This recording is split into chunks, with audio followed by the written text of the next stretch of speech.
Hello, what's up guys? Kumusta? Ako po si Ali. Hindi naman ito talaga yung pinaka-first time na mag-vlog ako. Because way back, 2019, nag-vlog na ako actually. May mga content ako. Pero unfortunately, I decided na i-delete sila because for some reason, hindi yun yung mga content na gusto kong ipakita sa inyo.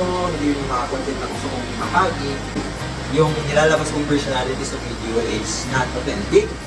May mga iba doon na pilit kung paano ko ginagawa. So I decided na i-delete na lang and then to completely stop doing vlogging.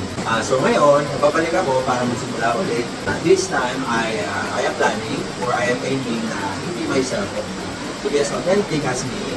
And ano kasi, I have been really, actually for the longest time, I've been really planning to go back into vlogging because aside sa gusto ko talaga siyang gawin, I think that it's one of the things na makakatulong sa akin. Because now, ngayon, I actually really struggle with socializing.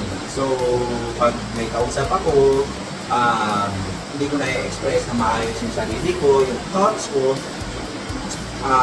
Maybe because kulang ako ng socializing activities. Hindi kasi ako yung taong palalabas, hindi kasi ako yung taong ang tao dito, magaling makipagtsikahan, hindi ako yung tao gusto kong laging may kausap. Most of the time talagang mag-isa ako.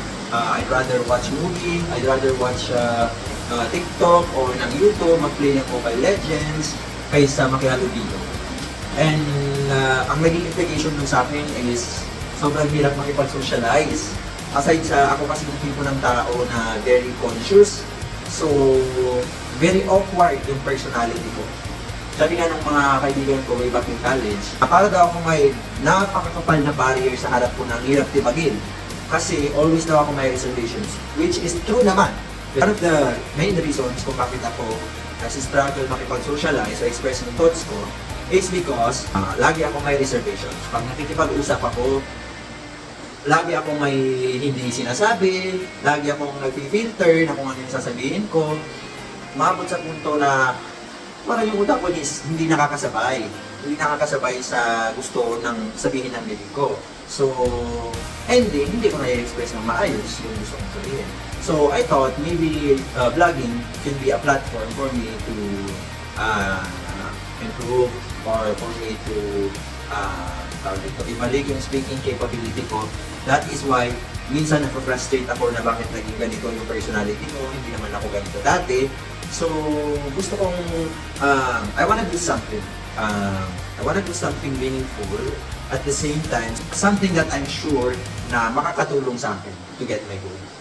Actually, kahit sa mga puntong ito talagang pinag-iisipan ko or naiisip ko kung ano yung mga posibleng isipin ng ibang tao pag in-upload ko na itong video na to, ganon ako ka-conscious na tao. Mostly talaga, iniisip ko yung isipin ng ibang tao. Siguro ako talaga yung tawag dito, ako talaga yung sasabihin yung people pleaser. Kasi talagang bawat galaw, lahat ng gagawin ko, lahat ng sasabihin ko, lahat ng iisipin ko, talagang iniisip ko yung sasabihin ng ibang tao. And it's bad, I know, alam ko yun sa sarili ko, pero hindi ko naman kasi mababago ng biglaan or hindi ko yung mababago agad-agad. So it's gonna be one step at a time. So it's a long process. Also, one of the reasons bakit gusto ko din mag-vlog is actually, ang libangan ko talaga ngayon, ang pampalabas ko ng stress is either mag-watch ng TikTok, mag-watch ng YouTube, or mag-play ng Mobile Legends.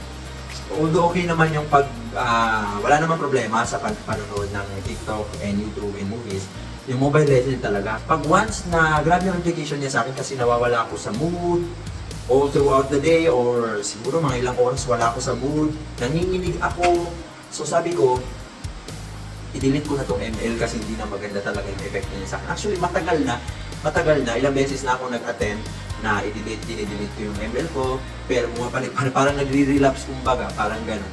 So, ngayon sabi ko, instead na i-google ko yung oras ko doon, why not mag-ano na lang ako, gawa na lang ako ng I engage into something meaningful na at the same time may magandang epekto sa akin. So naisip ko, vlogging is one of the better options. Yun, at saka ano na din, para may ano na din ako, mga extracurricular activities siya. Kasi parang ngayon talaga nagiging buhay ko yung work talaga eh. Kahit every weekend, dinadala ko sa bahay yung trabaho ko. Pero although hindi naman kami ina-impose or hindi sa amin ina-impose yung trabaho or hindi kami nire-require to work on a weekend, pero siguro initiative ko, nagiging ano kasi siya eh, initiative ko siya para lang matapos yung trabaho. I compromise my schedule, I compromise my personal life, and I know, hindi yun maganda. So, siguro dapat ito, one of the things na alam ko, may enjoy ko, at the same time, alam ko, nagiging maganda sa akin. So, yun, ito. Wala na naman ako sa mood. Ito yung problem ko talaga kasi I cannot speak for a long time because nawawala. Hindi ko masusustain yung energy, hindi ko masusustain yung utak ko, parang mayroon talaga siyang tawag dito, nag-work yung utak ko, oh shit. Kumbaga para ang i-play ng attention span ko pag siguro mga 10 minutes or below, hindi na ako, parang nasa cloud na yun ako. Lalo na pag nakikipag-usap ako kasi yung energy ko, ng tono ng pananalita ko is pag ganun talaga.